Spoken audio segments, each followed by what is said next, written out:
2월 22일 월요일 새벽기도 시작하겠습니다. 찬송가 436장입니다. 나 이제 주님의 새 생명 얻은 몸, 옛것은 지나고 새 사람이로다. 1절만 부르시겠습니다. 나 이제 주님의 새 생명 얻은 몸, 옛것은 지나고 새 사람이로다. 그 생명 내 맘에 강같이 흐르고 그 사랑 내게서 해같이 빛난다.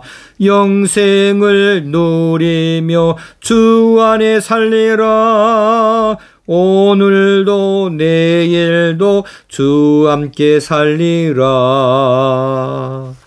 베드로전서 2장 18절에서 25절까지 말씀 봉독합니다. 서한들아, 범사에 두려워함으로 주인들에게 순종하되 선하고 관용하는 자들에게만 아니라 또한 까다로운 자들에게도 그리하라. 부당하게 고난을 받아도 하나님을 생각함으로 슬픔을 참으면 이는 아름다우나 죄가 있어 매를 맞고 참으면 무슨 칭찬이 있으리요. 그러나 선을 행함으로 고난을 받고 참으면 이는 하나님 앞에 아름다우니라. 이를 위하여 너희가 부르심을 받았으니 그리스도도 너희를 위하여 고난을 받으사 너희에게 본을 끼쳐 그 자취를 따라오게 하려 하셨느니라. 그는 죄를 범하지 아니하시고 그 입에 거짓도 없으시며 욕을 당하시되 맞대어 욕하지 아니하시고 고난을 당하시되 위협하지 아니하시고 오직 공의로 심판하시는 이에게 부탁하시며 친히 나무에 달려 그 몸으로 우리 죄를 담당하셨으니 이는 우리로 죄에 대하여 죽고 의에 대하여 살게 하려 하심이라. 그가 채찍에 맞음으로 너희는 나음을 얻었나니 너희가 전에는 양과 같이 길을 잃었더니 이제는 너희 영혼의 목자와 감독 되신 이에게 돌아왔느니라. 아멘. 이제 2장 마지막 부분에서 거듭난 성도의 대인관계에 대해서 말씀해 주고 있습니다. 우리 거듭난 성도가 세상을 살아갈 때에 인간관계를 어떻게 가져야 되는가?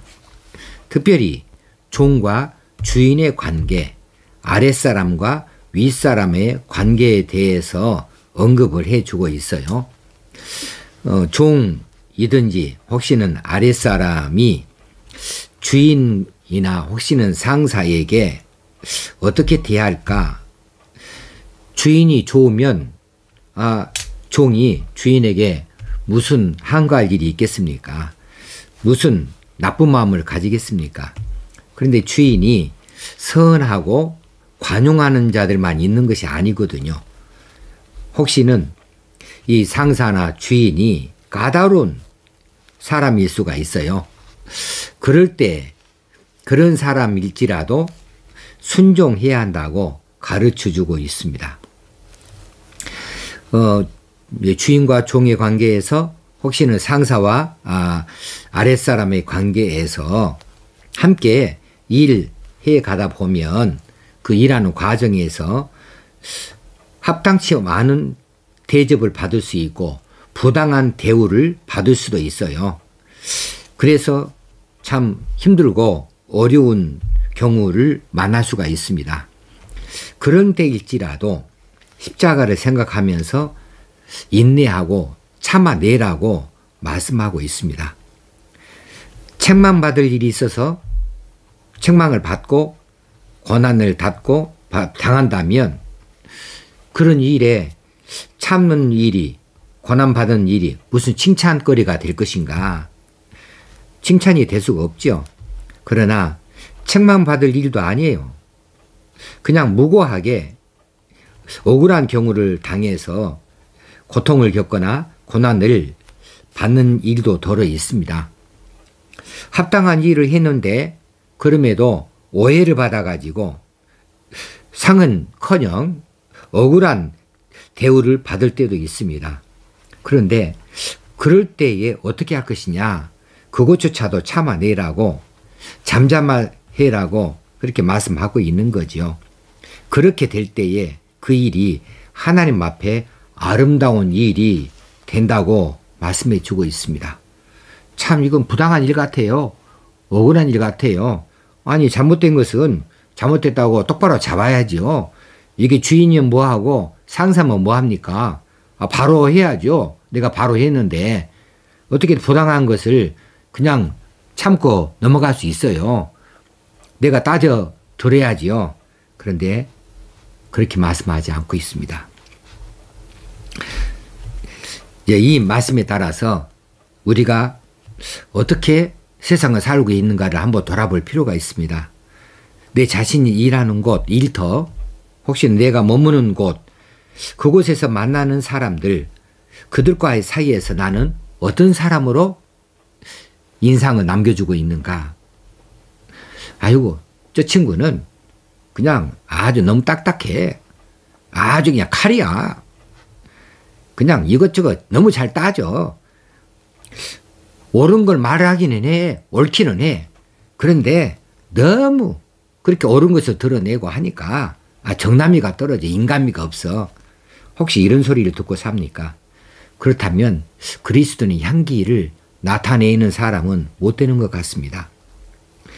또 뭐 직장에서든지 혹시 사회에서든지 어떤 잘못된 결정들이나 그런 판단들을 보도되어지는 것을 보고 듣고 그것을 강력하게 비난하고 다니는 사람들도 있어요. 그것도 멀리 내다볼 일이고 더 깊이 생각해야 될 일인데 그냥 즉각 그런 일들에 대해서 비난을 가합니다. 자기 판단을 그냥 그대로 드러냅니다.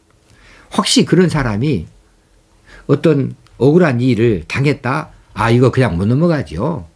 무슨 호소문을 내든지 혹시 진정서를 내든지 그 억울함에 대해서 온 동네가 온 회사가 다 알도록 파다하게 알도록 만나는 사람마다 다 소문내고 다 그 귀에다가 자신의 억울함을 다 들려주고 자신의 정당함을 대해서 그렇게 위로받기를 원하고 이렇게 나타내는 사람들도 있어요. 그런데 그렇게 해가지고 저 사람이 그리스도인이다 라는 것을 알게 됐을 때에 많은 사람들이 얼마나 그리스도인답다라고 인정해 줄 수 있을까. 그렇게 판단을 받지 못한다면 우리가 잘못 행실하고 있는 것을 스스로 알아낼 수가 있어야 되지 않겠습니까?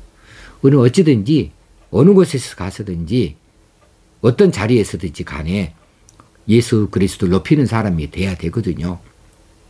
사랑의 사람이라고 인정받을 수 있어야 되거든요.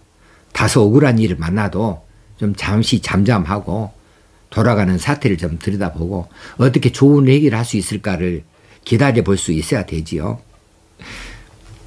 그럴 때마다 우리가 억울한 어떻게 사귈 수 있는가, 어떻게 인내할 수 있는가, 이 사정을 주님은 아신다. 다 몰라도 하나님은 알고 계신다. 그러니 하나님께서 알아주시면 됐다. 이렇게 위로 받을 수 있어야 되지 않겠습니까? 이제 우리가 살아가는 자리에서 어떤 일이든지 즉각적으로 반응하는 것은 좋은 결정이 아닐 수가 있어요. 언제든지 즉각적인 반응은 오답일 가능성이 훨씬 높습니다. 그러므로 즉각 그때 바로바로 반응하는 거, 이런 것은 우리가 더 신중할 필요가 있겠다 싶습니다. 부당한 대우를 받을 때에도 마찬가지입니다. 그때에도 우리가 그 반응을 좀 자제하고 좀 기다릴 필요가 있고요. 분노의 말, 우리 입 밖에서 자주로 나가지 아니하도록 억제할 필요가 있습니다. 그리고 경고망동을 삼가해야 되죠. 그렇게 인내하고 그 고난을 잘 참아내면 고진감래, 고생 끝에 낙이 온다고 하지 않습니까? 그렇게 기다리면 우리 하나님께서 판단해 주시고 하나님께서 또 길을 내주실 수가 있거든요. 하나님, 다른 사람은 몰라도 하나님만큼은 우리의 일거수일투족 모든 사정을 정확히 꿰뚫어 보고 계시는 분이십니다. 그러므로 내 억울함을 하나님이 아셔요. 하나님께서 자녀의 억울함을 대신 풀어주시지 않겠습니까? 우리가 나서서 푼다고 해서 오히려 더 얽히고 설키기 마련인데 하나님이 풀어주신다면 이건 그냥 쉽게 풀리는 것이고 억울함도 가장 좋은 방식으로 해결될 수 있는 일이 되겠지요. 그래서 성숙한 성도는 함부로 말하지 않고 함부로 자기 자신을 감정을 드러내지 않는 사람들입니다. 그래서 우리는 항상 하나님 앞에서 살듯이 조심하며 살자. 하나님 앞에서 살듯이 살자. 이것이 바로 경건입니다. 경건. 오늘 또 우리가 경건한 사람으로 살게요. 올해 우리 교회 표어가 이거 아닙니까? 너 하나님의 사람아. 너 하나님의 사람아. 믿음의 선한 싸움을 싸우라. 믿음의 선한 싸움을 싸우라. 그렇습니다. 너 하나님의 사람아 인정을 받으려면 경건하게 사는 것으로 이렇게 인정을 받을 수 있어야지요.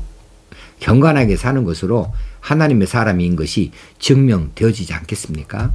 오늘 또 우리가 경건하게 사십시다. 삼가 조심하며 사십시다. 하나님께서는 다 알고 계십니다. 우리가 함부로 우리가 해결하지 나서지 않아도 하나님이 해결해 주시는 것을 더 깊숙이 기도하고 기다릴 필요가 있겠습니다. 오늘 그런 기도를 우리 이 새벽기도 시간에 할 수 있으면 좋겠습니다. 하나님 아버지, 오늘 또 이처럼 말씀하여 주신 것을 감사합니다. 우리가 거듭난 성도로서 하나님 앞에서 바로 살기를 원하는데 우리 인간관계, 대인관계를 어떻게 할지 오늘 베드로 사도를 통하여 주시는 말씀을 받습니다. 우리가 그동안 너무 함부로 살았습니다.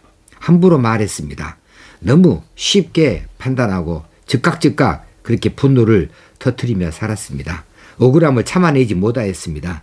그러나 이제 오늘 이 말씀을 듣고 우리가 고치기를 원합니다. 새로워지기를 원합니다. 우리 주님 예수님의 이름으로 기도드리옵나이다. 아멘. 오늘도 하나님의 사람으로 경건한 삶을 사십시다. 감사합니다.